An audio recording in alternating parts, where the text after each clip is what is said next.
Hey everybody, watch this review. Here they look at Dreadnok from, well, a G.I. Joe line.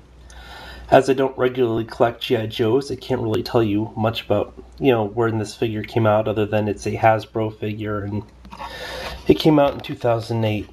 Actually, it's kind of redundant, but carrying on.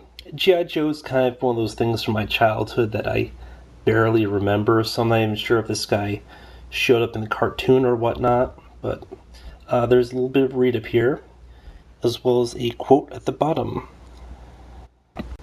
It's actually a pretty humorous quote. It ain't true that I hates everything. That's a load of rubbish. I like grape soda and chocolate-covered donuts, don't I? I think I read that right. Horrible confession, folks. I don't actually know how to read. I just look at these words, try to sound out a little bit, and then, whatever works. Yeah. But we's ain't gonna talk about that, so let's just open this up.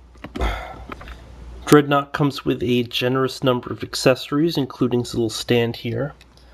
Then we have a assemble-it-yourself backpack slash, it looks suspiciously like a Jaws of Life, and from the description it does sound a little bit like that, but let's quickly pop it together. This little frame attaches into this. There's a clip at the top and a clip in the middle there. I'm just sort of guessing from what I saw in the little figure display. Now, the little cable attaches into a peg on this side of the Jaws of Life towards the middle, and then on the backpack right near this big round thing. At least I thought it did. Oh, there it goes. It doesn't stick very well. And then, this will just peg into his back. Boom, boom. Take my word for it. There it goes. Kind of. Nope, pops out. The other accessory comes with is a rifle with this kick-ass looking bayonet thing on it. Pretty cool.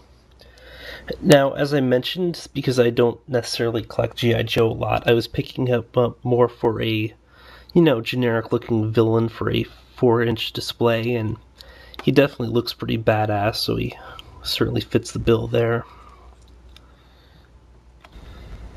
As for articulation, as always, G.I. Joe figures have a hard time holding rifles in a really effective looking position, but I think the articulation on this one's pretty cool, just because we have a excellently concealed torso joint here because of the shirt. I mean, it's a great way to do it. You would never really think of it, or you'd never look at it and just realize, hey, that's a joint, just because the way it's sort of set up, although, kind of suspect. Then here at the wrist, right after the glove, we have a point of rotation.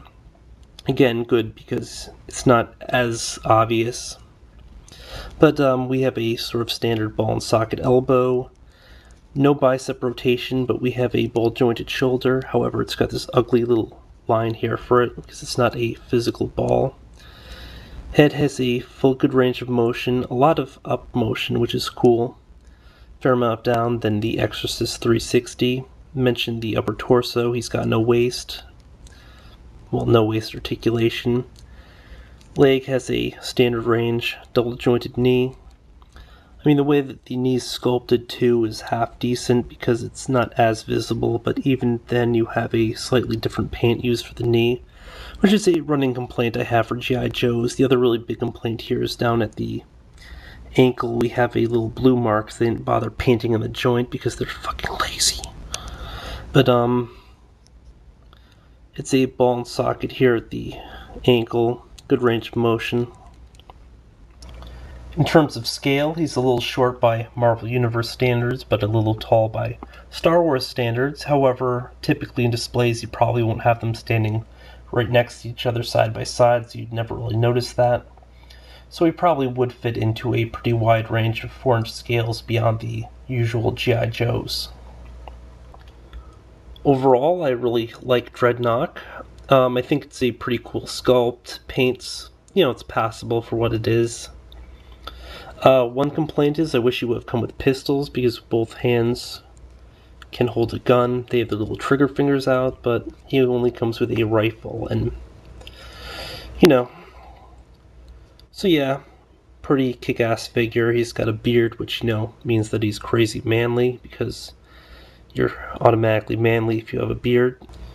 It's like chapter 7 in the Book of Manliness, You're also automatically more interesting if you have a beard, so definitely go out and grow a beard if you don't have one already. So yeah, until next time, folks, go grow that beard.